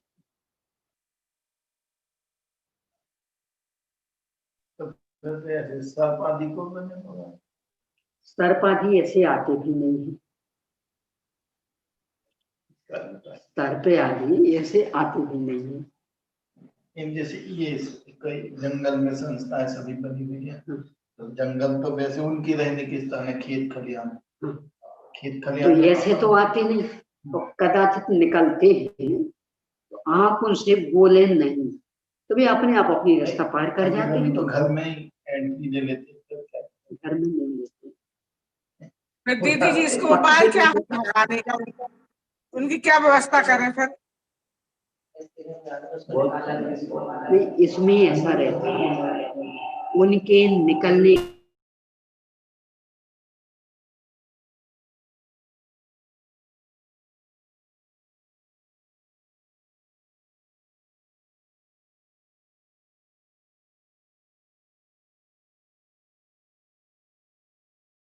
रास्ता अपने पार कर लेंगे, आप छेड़ेंगे तो वे परेशान करेंगे। और सर्प आदि का तो ये स्वभाव है, सर्प है, शेर है, शेर यदि भूखा होगा तो ही आक्रमण करेगा, वो मतलब शिकार करेगा। यदि उसका पेट भरा बिल्कुल शिकार नहीं करेगा। और शेर का भी तो अपने सर्प का भी यही कि आप उसे छेड़ेंगे तो ही वो बदला लेगा, और आप बिल्कुल मत बोलिए उससे, वो अपने रास्ते अपने हिसाब से चला जाएगा। ये उनका मनोविज्ञान है, उसके अनुसार काम करिए और थोड़ी सी दया रखिए कि आखिर जाए कहाँ में वो। यानी आप अनधिकृत उनके बिलों को उजाड़ रहे, उनके घोंसलों को मिटा रहे, कहाँ जाएंगे? तो थोड़ी दया रख के बस आप छेड़खानी मत करो, वे अपने हिसाब से अपना करते रहिए। इतना दया का भाव रखिए। और ये पशु पक्षियों का खास है, इन्हें आपने यदि उन्हें परेशान नहीं किया तो कभी भी परेशान नहीं करेंगे, और आपने यदि थोड़ा भी छेड़ा तो वे अपनी सुरक्षा के लिए फिर जी जान लगा देंगे। ये उनका मनोविज्ञान, इसके अनुसार काम करें। हाँ जी, और चलिए।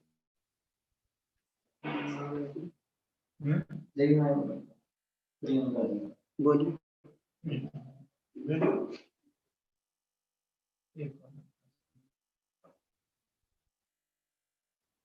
आजकल मंदिरों में सजावट के लिए प्रतिमा के आसपास इतनी लाइटिंग कर देते हैं तो छोटी हिंसा पर रोक तो या ज्यादा मुश्किल है?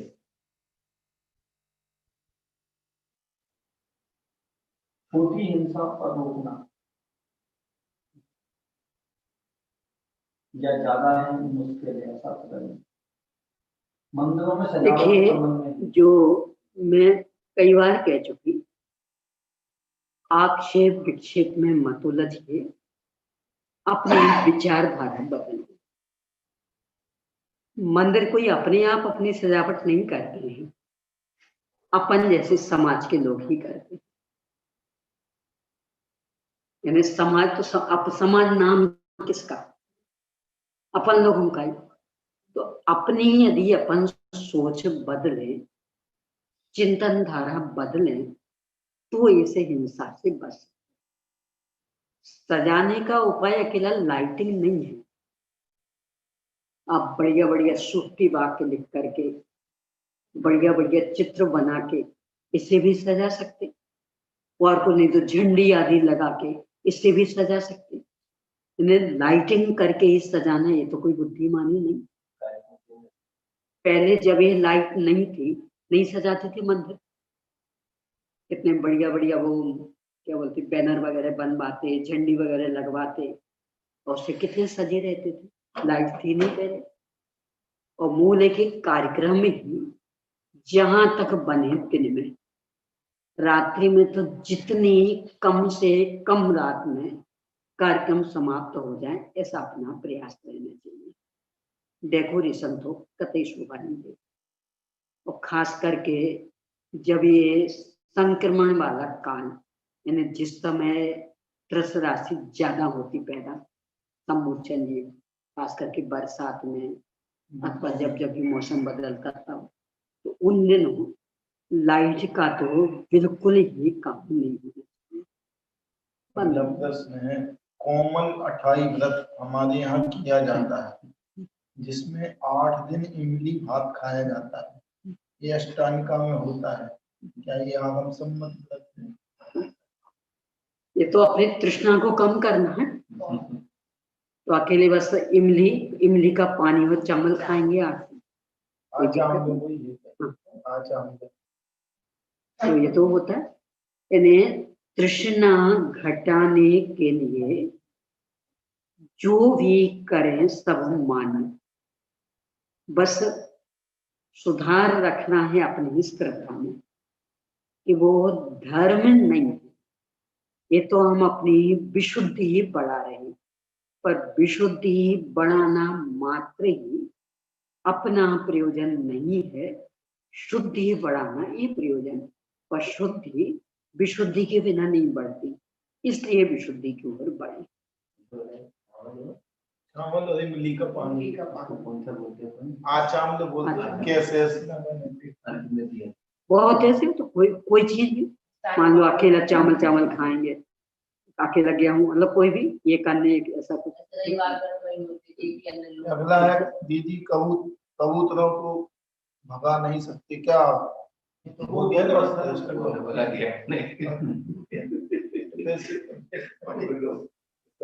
आपको भगाएं तो कैसा लगेगा?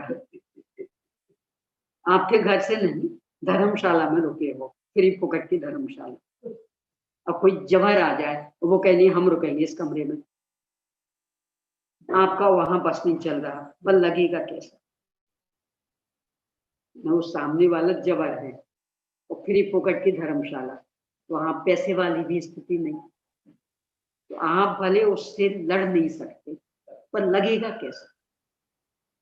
ऐसे इनको सोचे सैनी पंचेंद्रिय प्राणी है, मन वाले हैं, तो ये दया रखो।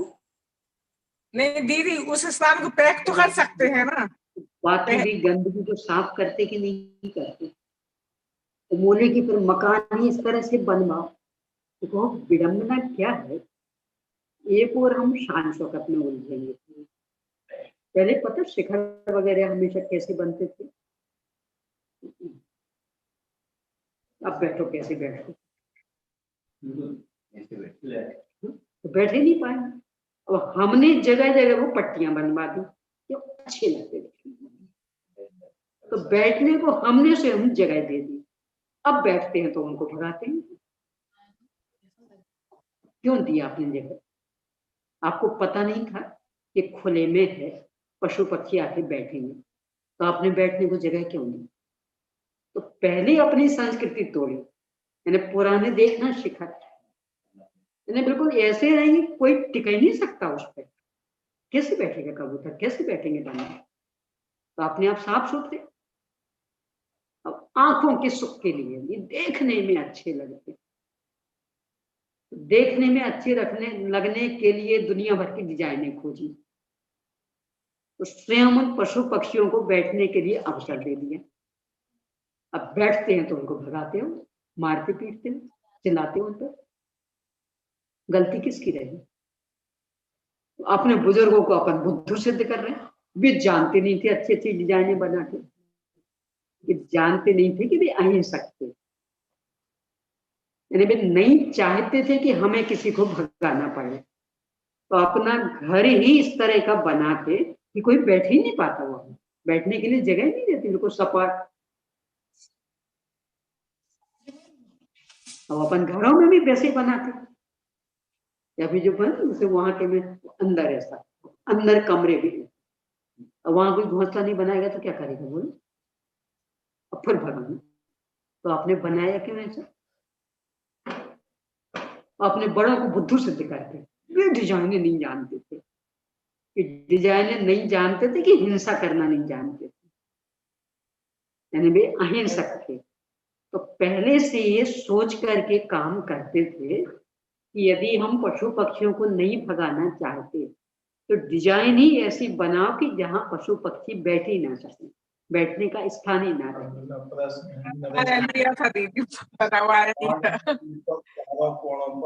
झुकबुक लाइट लगाकर चारों ओर लाइट का झालर जलाते हैं।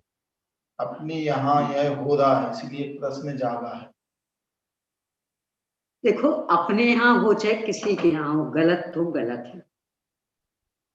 मंदिर में लाइटिंग बिल्कुल अनावश्यक, महाहिंसा वाली, मारना भी एक वृत्त का प्रतीक है, वहां भी लाइटिंग महाहिंसक अपराध वाली नहीं करनी चाहिए। लाइट की तो जितनी कम से कम हो सके उतनी कम से कम करने की दिशा में अपनी सोच रहनी चाहिए।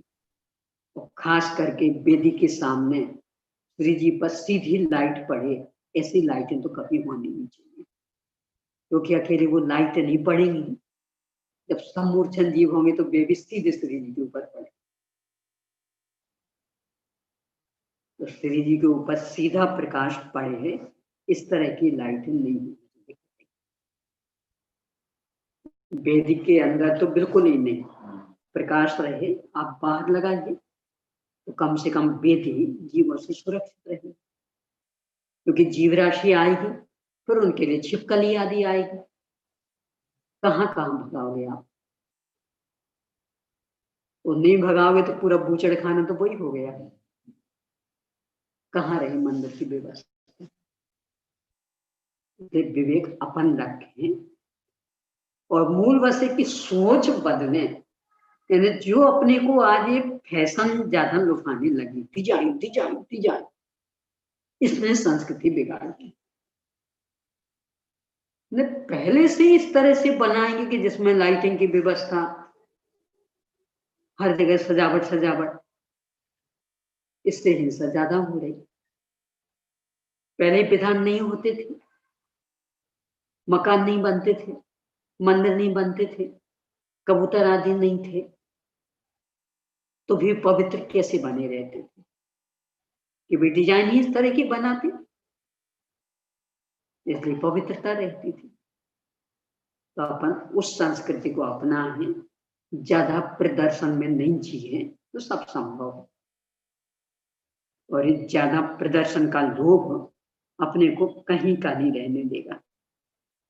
यानी निरंतर फिर हिंसा हिंसा हिंसा, उन मूक प्राणियों के ऊपर भयंकर आक्रमण जैसा, यानी उनको निरंतर निराधार करने का प्रयास। अपने को सजा नहीं भोगनी पड़ेगी, इसलिए व्यर्थ की सजावट में नहीं उलझे, सादगी वाले बनाए कि जिससे वे वहां रहे ना, उनको जगह ही ना मिले कहीं। सपाटा बनाए कहाँ टिकेंगे वे, पर गंदगी के लिए अवसर है। हर चीज में यानी जब से दिखावा अपनी सोच में समा गया, तब से ये समस्याएं समा गई। ये बंदरों आदि की भी समस्याएं क्यों समाती जा रही? वो मकान ही अपन वैसे बना रहे कि जहां वो रुक सके। यदि वैसे ढलान वाले बनाए होते, कहाँ पट्टी वाली बनाएंगे तो रुकेंगे नहीं। तो अब चाहे श्री जी हो चाहे कुछ भी हो, ये तो बैठे। यानी ये दिखावा अपने को परेशान कर रहा है। हाँ, स्पष्ट नहीं है, प्रश्न से दोबारा पूछिए।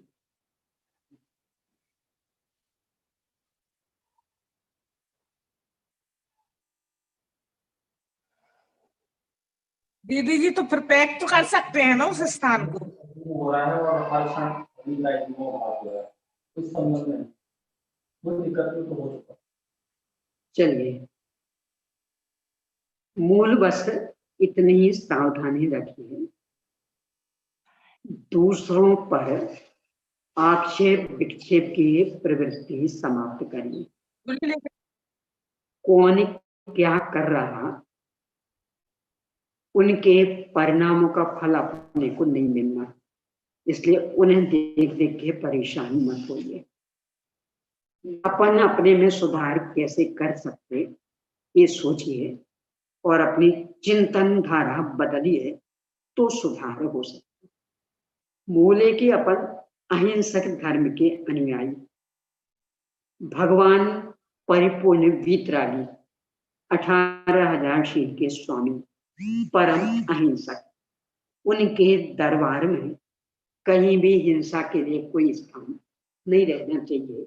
इस तरह की अपनी विचारधारा बनाएंगे तो जहां चाहे वहां राह है, नियम से है, तो अपना मन ही स्वयं जवाब दे देगा कि क्या करना चाहिए और क्या नहीं करना चाहिए।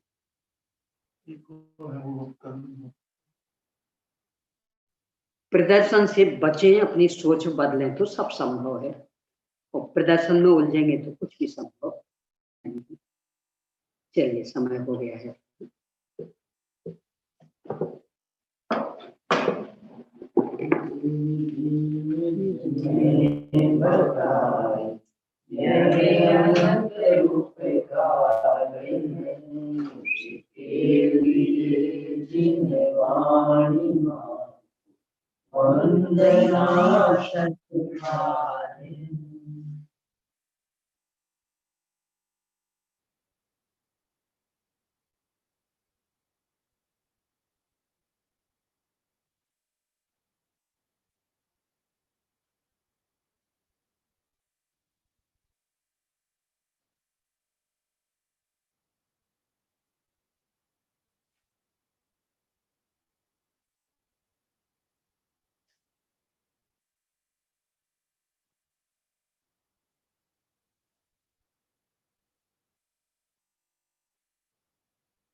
द्वादशामयी जिनवानी माता की जय, अहिंसामयी जैन धर्म की जय।